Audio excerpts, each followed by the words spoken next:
নমস্কার, কেমন আছেন সবাই? আবারও জীবনের ওঠা পড়ার নতুন দিনের নতুন একটা ব্লগ ভিডিও নিয়ে চলে এলাম আপনাদের সামনে।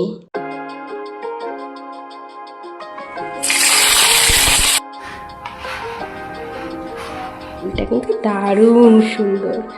ওয়াও,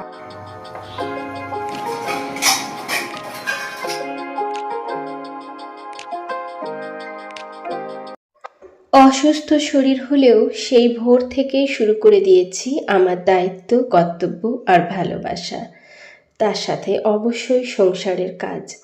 এই যে আমি কিন্তু আজকে সকালে খুব কম টাইমে একটা হেলদি ব্রেকফাস্ট বানিয়ে নিলাম। আজকে বানালাম পোহা বা চিড়ের পোলাও, খুব সহজেই হয়ে যায় এটা।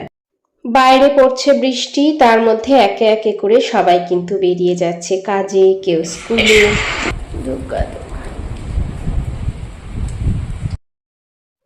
বেশ কিছুদিন ধরে শরীর একেবারে ভালো যাচ্ছে না, কিন্তু শরীর ভালো থাক অথবা না থাক, সংসারের কাজ, সংসারের দায়িত্ব, কর্তব্য, ভালোবাসা এগুলোর কিন্তু কোনো অংশে কমতি থাকে না। কারণ এই ছোট্ট সংসারটাই আমাদের পৃথিবী। এই সংসারটাকে বড় ভালোবাসি আমরা, তাই ভালোবেসে প্রতিনিয়ত এর সাথে আমরা যুক্ত থাকতে চাই। বাইরের পরিবেশটা এখন কিন্তু বেশ ভালো লাগছে। গুড মর্নিং বন্ধুরা। তো এই যে আমার ফুল এনার্জি নিচ্ছিলাম আর কি।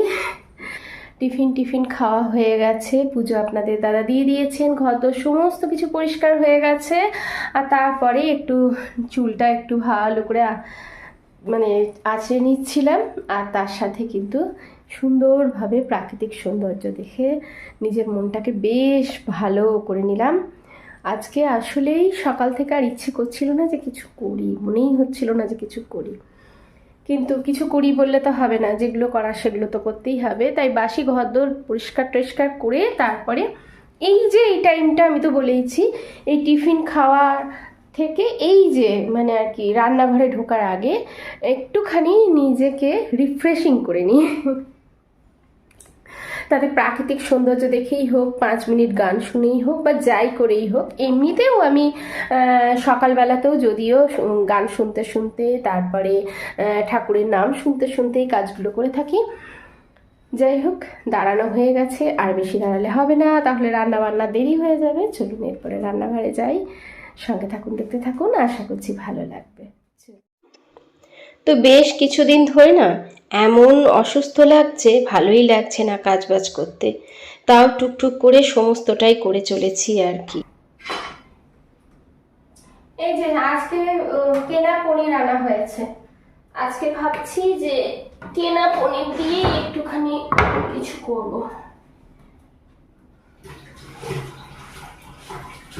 অনেক সবজি আছে তার মধ্যে, তো আজকে ভাবছি সবজি দিয়েই একটু ঝোল ঝোল পনির করে দিই। আর এই বিটটা না বেশ কিছুদিন ধরে পড়ে আছে, এটাকেও ব্যবস্থা করি।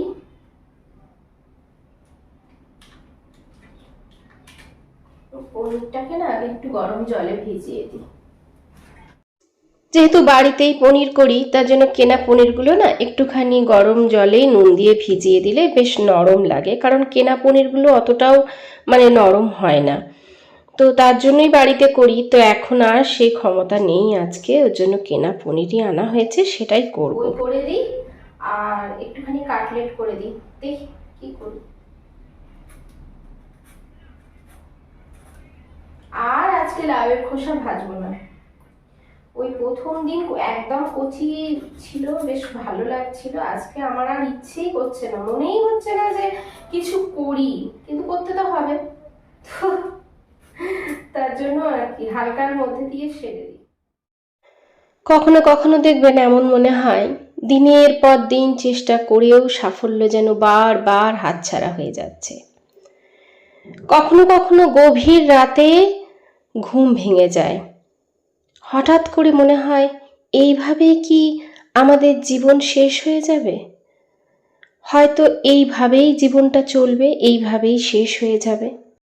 আমরা প্রতিদিন প্রতিনিয়ত সংগ্রাম করি, কেউ অর্থের জন্য, কেউ নিজের সম্মান ফিরে পাবার জন্য, আবার কেউ নিজের স্বপ্ন পূরণের জন্য। আবার কেউ কেউ মানসিক শান্তির জন্যও কিন্তু সংগ্রাম করে থাকি। কিন্তু ভগবান বলেন, তুমি যা হারিয়েছ তা নিয়ে তুমি কখনো শোক করো না, আবার যা তুমি কখনো পাওনি তা নিয়ে ভয়ও করো না। তিনি সর্বদা বলেন, তুমি কেবলমাত্র নিজের কর্তব্য করে যাও, ফলের চিন্তা আমার উপর ছেড়ে দাও। কিন্তু এই একটি কথা কোটি কোটি মানুষের না জীবন বদলে দেয়, জানেন তো। তবে যতই বলেন না কেন, আমরা কিন্তু চিন্তা, টেনশন এসব থেকে না সম্পূর্ণভাবে মুক্ত হতে পারি না বা বেরিয়ে আসতে পারি না। যাই হোক, একটু ভিডিও সংক্রান্ত কথা বলি। এই যে এখানে কিন্তু কুমড়ো, গাজর, আলু, বিনস, লাউ সমস্তটা দিয়ে কিন্তু আমি আজকে পনিরটা করব। যেহেতু পনিরটা আমার ছেলেরা ভীষণ ভালো খায়, আর খুব বেশি একটা পনির ছিলও না, ওর জন্য সব সবজি দিয়ে করলে আমারও সুবিধা হবে, সাথে ওরাও খেয়ে নেবে, সবজিটাও খাওয়া হবে। আমি এটাই চেষ্টা করি, জানেন তো, যে কিছুর মধ্য দিয়ে ওদেরকে যেন তেন প্রকারে সবজিটা খাওয়ানোর। আর এখানে মশলা বলতে দিয়েছি আদা, জিরে, টমেটো একসাথে পেস্ট করে নিয়েছি, তার সাথে একটা এলাচ আর দারচিনিও পেস্ট করে দিয়েছি। ব্যাস, নুন হলুদ দিয়ে দিলাম। এবার ভালো করে কষিয়ে নেব, আর একটু পরে লাউটা দেব। তো যাই হোক, এইরকম আজকে আমারও হয়েছিল। আসলেই আমার শরীরটা ভীষণ খারাপ ছিল। তার মধ্যে আপনাদের দাদা আজকে একটু বাইরে গেছেন বলতে একটুখানি একটা স্কুলে আর কি প্রোগ্রাম চলছিল, তো ওনাদের এখান থেকে স্কুলে আর কি যায়, তো ওর জন্যই ওনারা গিয়েছিলেন আর কি প্রোগ্রামের জন্য। আর ছোট ছেলের না স্কুল থেকে আসতে দেরি হচ্ছিল। আমার এত টেনশন হচ্ছিল যেন আমার আমি আর দাঁড়িয়ে রান্না বান্না পর্যন্ত করতে পারছিলাম না, এতটাই টেনশন হচ্ছিল। আর কি বলুন তো, কাছেও নয় স্কুলটা যে আমি তাড়াতাড়ি গিয়ে ওকে নিয়ে আসবো বা এক্ষুনি বেরিয়ে পড়বো। আমি সমানে টেনশন করে যাচ্ছি, জানেন তো। এইদিকে আপনাদের সাথে কথা বলতে বলতে আমি কিন্তু পনিরগুলোও দিয়ে দিয়েছি, আর পনিরের তরকারিটা ফুটে গেলেই একটু পরে নামিয়ে নেব। তো যাই হোক, তারপরে আপনাদের দাদা এই যে আমাকে কিছু ভিডিও পাঠালেন যে এই যে আমি এখনো প্রোগ্রামে আছি, বেরোতে পারিনি। অবশেষে উনি কিন্তু যখন পৌঁছালেন তখনও আমাকে ভিডিও পাঠিয়েছিলেন। তো এই যে ইতিমধ্যে আপনাদের দাদা কিন্তু ওই প্রোগ্রাম থেকেই একেবারে সরাসরি চলে গেছেন স্কুলে। প্রোগ্রাম ছিল, প্রোগ্রাম শেষ হয়ে গেছে, এখন ছোট বেটুকে নিতে স্কুলে নিয়ে চলে এসেছি। আর ওই যে দূরে গাড়ি নিয়ে চলে এসেছি ডাইরেক্ট, দেরি হয়ে গেছিলো একটু 15-20 মিনিট। তো এখন বৃষ্টিও নেই, রোদ উঠে গেছে। একটু বৃষ্টি আছে, এখন বৃষ্টি পড়ছে না। আজ 20 মিনিটও লেট হয়ে গেছে। আমি তাড়াতাড়ি এসেছিলাম, গতকালও লেট হয়েছিল, গতকাল একটু বেশি লেট হয়েছিল। সেই জন্য যে আজকে যখনই প্রোগ্রাম শেষ হয়েছে ফটাফট তাড়াতাড়ি চলে এসেছি, ফাস্ট।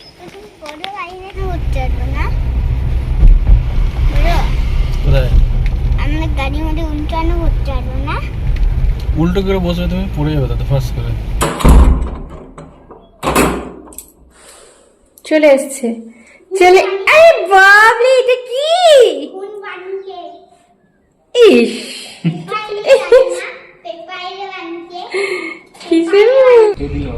এটা কে দিল? হ্যাঁ, কিনে তো আনবে না।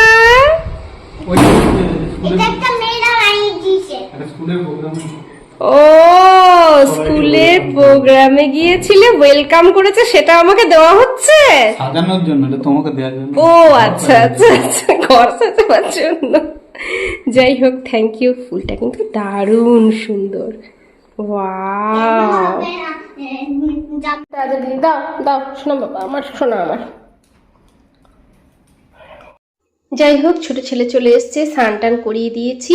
আর এদিকে ভাতটাকে একটুখানি ঠান্ডা করতে দিচ্ছি। এটা হচ্ছে বড় ছেলের জন্য দিচ্ছি, কারণ বড় ছেলে আর কিন্তু বাড়িতে আসবে না, ওই দিক থেকেই খেলতে চলে যাবে, ওর কিন্তু দেরি হয়ে যাবে, ওর জন্য আর কি।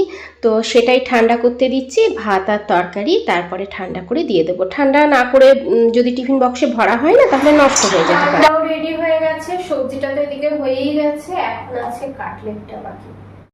আসলেই আমাদের প্রত্যেকটা মানুষের মধ্যে ভয় কিন্তু থাকেই, দেখবেন। পরীক্ষার আগে ব্যর্থতার ভয়, নতুন কিছু শুরু করার আগে মানুষের সমালোচনার ভয়, এসব ভয়ই কিন্তু আমাদের ব্যর্থ করে দেয়।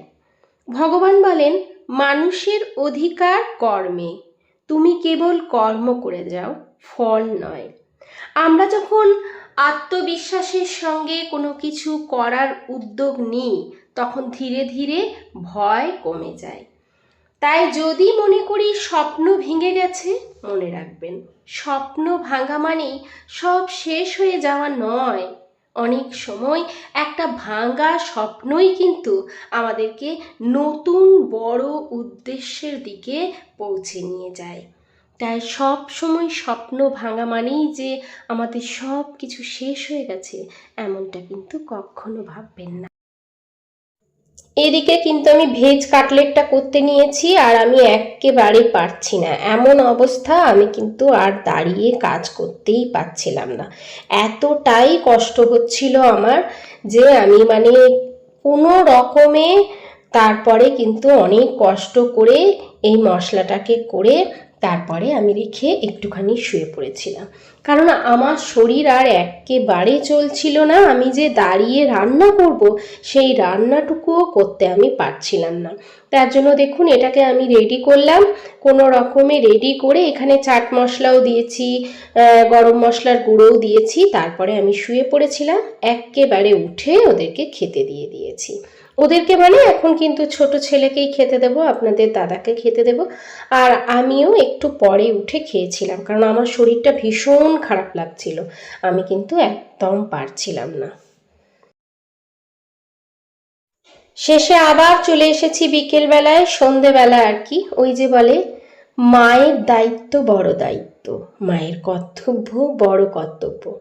অল্প কিছুতে না মনটা মানে না, তার জন্য মনে হয় ছেলেদের জন্য করব বলে আশা করে রেখেছিলাম ওদেরকে করে দেব না, সেই যে মাখাটা করে রেখেছিলাম একটুখানি ভাতের সাথে দিয়েছি, তো ওরা কিন্তু বেশ মজা করেই খেয়েছে, কারণ খেতে তো বেশ ভালোই হয়েছিল, ভেতরের পুরটা ভালো হলে তো কাটলেটও ভালো হবে, তাই না? তো তারপরে সেখানে একটু ব্রেড ক্রাম্বস দিয়ে দিয়েছিলাম, আমার কাছে ব্রেড ছিল সেগুলোকেই গুঁড়ো করে দিয়ে দিয়েছিলাম, কিন্তু ওই যে ব্যাটারে ডুবিয়ে তারপরে ব্রেড ক্রাম্বসে দিয়ে মাখিয়ে যে ভাজবো সেটার মতো ক্ষমতা আমার ছিল না, তার জন্য একবারে ব্রেড ক্রাম্বসের সাথে মাখিয়েই আমি এই কাটলেটটাকে করে নিয়েছিলাম। তবে বিশ্বাস করুন খেতে কিন্তু ভালো হয়েছে।